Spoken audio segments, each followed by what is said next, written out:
What's up mga Coops at welcome sa aking channel. Kung bago ka lang sa channel na to, huwag mo kalimutang mag-like, mag-share at mag-subscribe. Huwag mo na rin kalimutang pindutin yung notification bell para updated ka sa aking mga susunod pa na video. Ngayong araw ay nasa halos isang buwan na tayo ng Enhanced Community Quarantine sa Metro Manila. Ngayong araw napagdesisyonan nating mag-repaint ng mugs. Marami kasing nagsasabi or nakikita ko sa mga groups namin sa Facebook na maporma nga kapag nire-repaint ang mugs. So this time, yung sa ating kaibigan ng Mio niya, gagawin nating kulay white yung mugs. Syempre, mag-uumpisa lahat sa pagbabaklas ng kanyang gulong dahil hindi naman siya pwedeng pinturahan na nakakabit sa motor.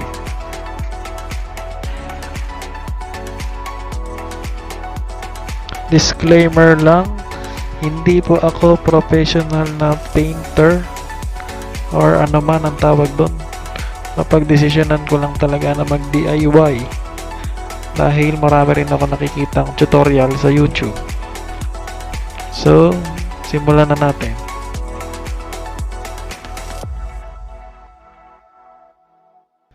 Para sa project na to, ang napili kong brand na ating paint ay Bosley. Pero pwede rin kung Samurai or any basta acrylic. First color is primer gray, ating primer. Next is ang main color white or kung anong kulay yung gusto nyong gamitin. Next is ang ating clear na pang finishing o pakintab. Ang ating strip sole, paintbrush at liha. Yan, ngayon nabaklas na natin ang ating gulong. Sa ibang tutorial, ang ginagawa nila is ilalagyan lang nila ng baraha sa gilid pang cover sa gulong.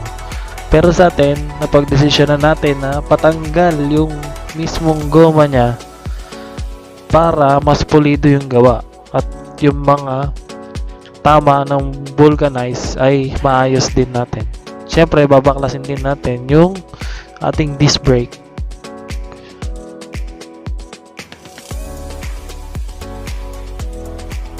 Ang ating next step, maglalagay na tayo ng strip sole.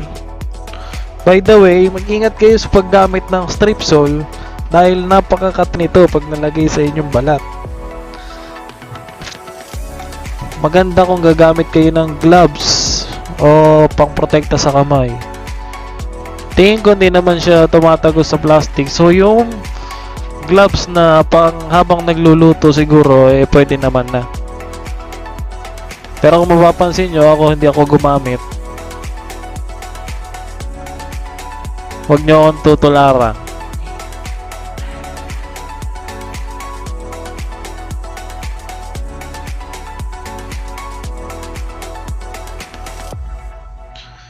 Sa paglalagay ng strip sole, siguraduhin lang natin na lahat ng parte ng ating mugs malalagyan natin. Napaka-importante niya. Dahil pinili nating tanggalin yung lumang pintura. So dapat sigurado tayo na lahat ng pintura ay matanggal natin. Kasi maaari siyang umumbok kapag tayo nagrepaint na.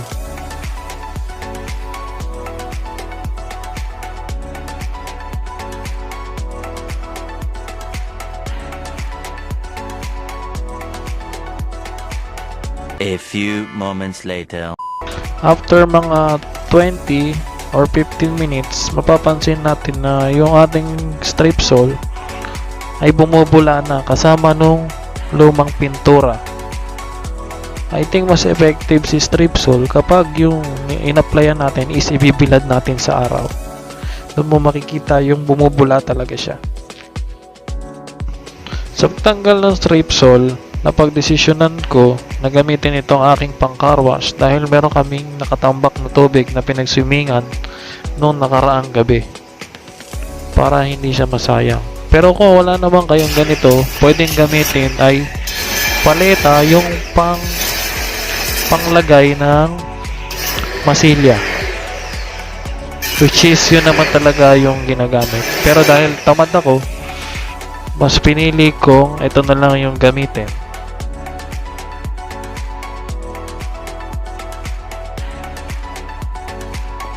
Sa unang balot ko ng Strip-Sol, hindi gaanong natanggal lahat ng pintura.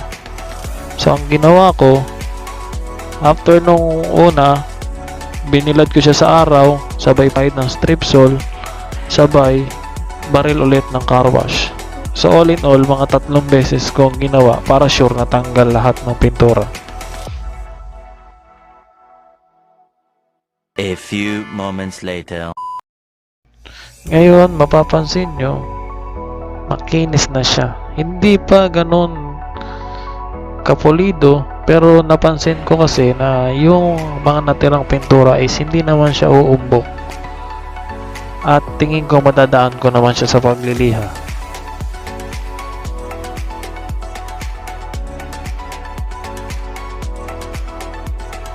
Next step is yung pinaka nakakatamad na part, ang pagliliha. Unang liha na ginamit ko dito is yung number 400 na liha para dun sa mga part na magaspang. Usually yung mga tinamaan ng vulcanize pag manual yung pagbabaklas. After nun, ang ginamit ko naman is liha na 1000 para kuminis na.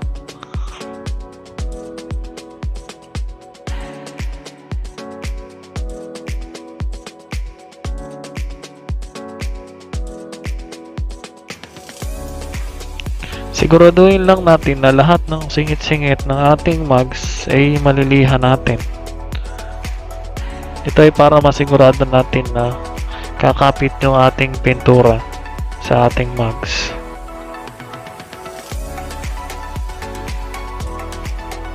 Ito na rin yung part na proseso na kailangan pulido mo siyang magawa. Dapat mausisa mo mabuti kung meron ba siyang mga tama para hindi mapalpak ang iyong pagpipintura. After ng mga 1 oras na pagliliha, mapapansin nyo na makinis na siya. By the way, after ko siya iliha, nilinis ko siya gamit ang tubig na may sabon. Sabay, pinatuyo ko siya.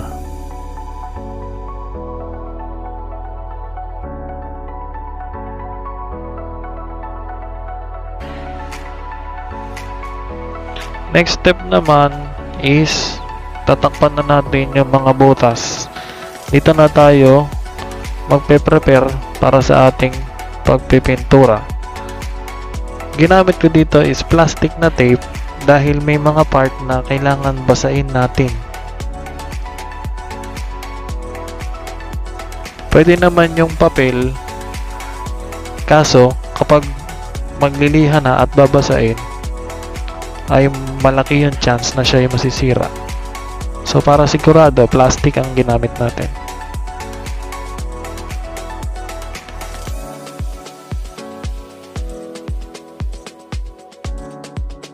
Siguraduhin lang na lahat ay matatakpan. Yung lagayan ng ating axle, yung mga butas na kabitan ng disc brake, at yung ating pito. Hindi ko na pinatanggal yung pito kasi para hindi na siya mahirap ibalik. Pero kung may chance, mas maganda ay ipatanggal nyo na muna siya para hindi na kailangan takpan. Ayan, makikita nyo na dito, successful na nating natakpan yung mga hindi dapat mapinturahan na part.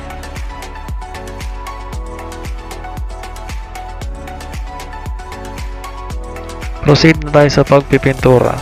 I-shake ang inyong spray paint na mga 3 minuto. Ang gamit natin dito is ang ating primer. First coat natin is dapat manipis lang. Hindi kailangang makover lahat. Basta masigurado lang natin na mapapatungan siya ng unang coat. Ito kasi yung pinaka-importanting coat dahil siya yung magiging nasa pagitan ng ating mga pintura at ng ating mugs mismo. After first coat, ganito na yung itsura niya. Kung mapapansin nyo, hindi siya na-cover fully. Makikita pa rin natin yung mga naiwan kong pintura na hindi natanggal ng strip sole at liha. Next step na natin ay gamit ang ating lihang 1000. Kiniskis natin siya na may kasamang tubig at konting sabon.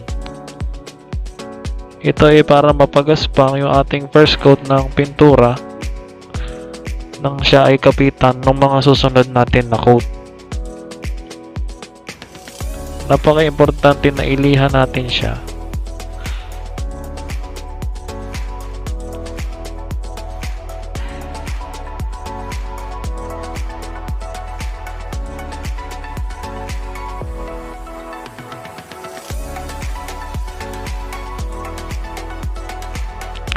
Siguraduhin na bawat singit ay malilihan natin, lalo na yung mga part na nakalubog. After natin siya maliha, ganito yung magiging itsura niya. Maaaring lumitaw ulit yung pagkabakal niya, pero okay lang yan. Ibig sabihin yan, napantay mo na siya yung mga iba niyang gas-gas dati. 1 hour later. After mga isang oras or kapag sigurado na nating tuyo na mula dun sa ating pagkakabasa, oras na para sa ating second coat. Dito medyo mo na mapapansin na mako-cover na lahat ng mga hindi natin na-cover nung first coat.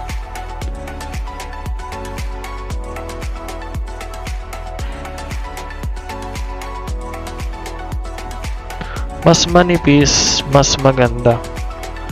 Pero sa particular na project na to, nakita ko na kahit hanggang second coat lang ay okay na siya. Dahil pantay-pantay na lahat, hindi nakita yung mga gas-gas at na-cover ko na talaga yung buong mugs. Importante na habang nagpipintura tayo ay siguraduhin nating hindi matatalsikan ng kahit anong bagay yung ating pinipinturahan dahil masisira niya yung buong coat. After second coating, makikita natin na pulido na siya. Depende yung pagkapulido niya sa dami ng beses or kung gaano kakagaling magliha.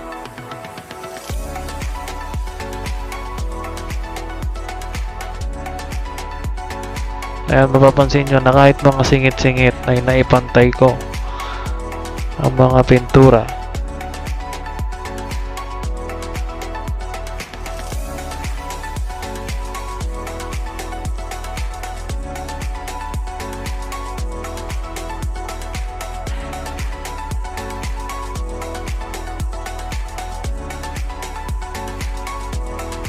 Ayan. Sa mga oras na to na pagdesisyonan ko na kinabukasan ko na siya pipinturahan ng main color para maibilad ko muna siya sa araw. Tomorrow. Alas 9 na umaga, binilad ko ang ating mugs sa araw. 1 hour later. Time na para sa ating main color. Ang pinili kong kulay is white or kung anong kulay ang gusto nyo. First coat, dahan-dahan lang ulit, konti lang muna. Kailangan lang matouch yung pintura sa bawat part, kahit manipis lang muna.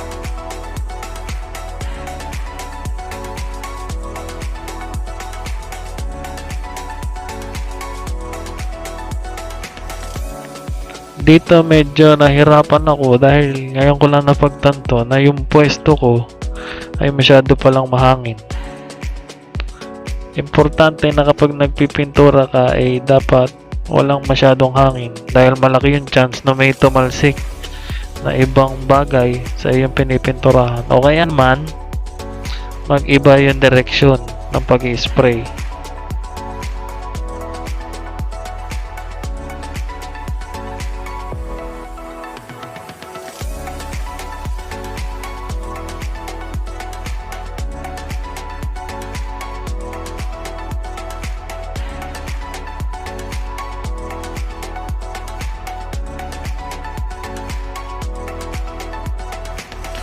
After first coat, ganito na yung itsura niya. Huwag kalimutan na dapat every after 1 hour ay ibilad natin siya sa araw para kumapit ng gusto yung pintura. Kung mapapansin nyo, kitang kita pa rin yung mga gray.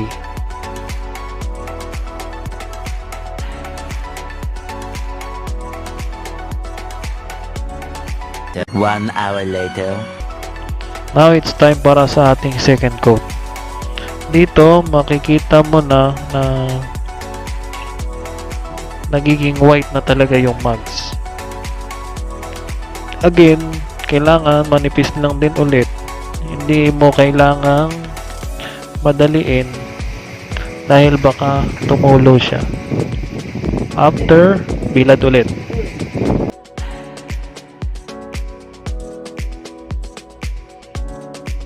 Time na para sa ating third coat. Dito, pwede mo na siyang ipulido. Dapat sigurado ka na lahat ng part ay mako-coveran mo na ng ating main color, which is white.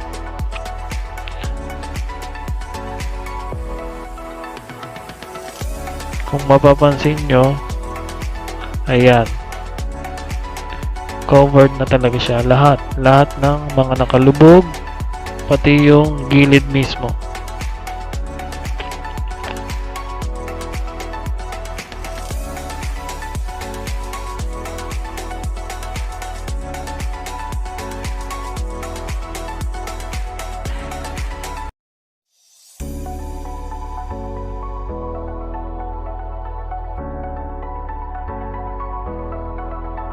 Two hours later. After 2 hours, time na sa ating clear na pintura. Pinili ko na magpintura ng clear sa loob na ng bahay namin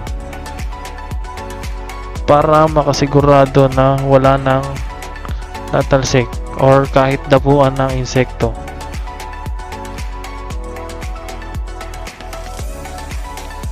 Sa pagpipintura kasi ng clear, finishing na to. So, pinaka-importante na hindi ka na magkakamali.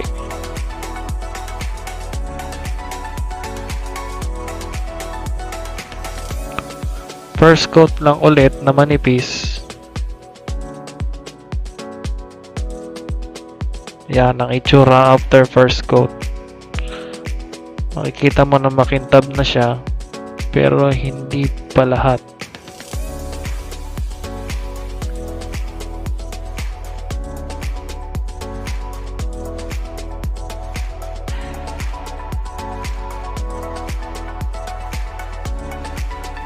Two hours later. After 2 hours, maglalagay na tayo ng ating second coat. Dito, pwede ka na ulit mag-isip kung okay pa ba na mag third coat ka pa or ipulido mo na sa second coat. Dito, napagdesisyonan ko na ipulido na siya sa second coat. Dahil nakikita ko na makintab naman at dahil glossy din yung ginamit natin na main color. Huwag kalimutan na kada interval ay dapat ibilad siya sa araw.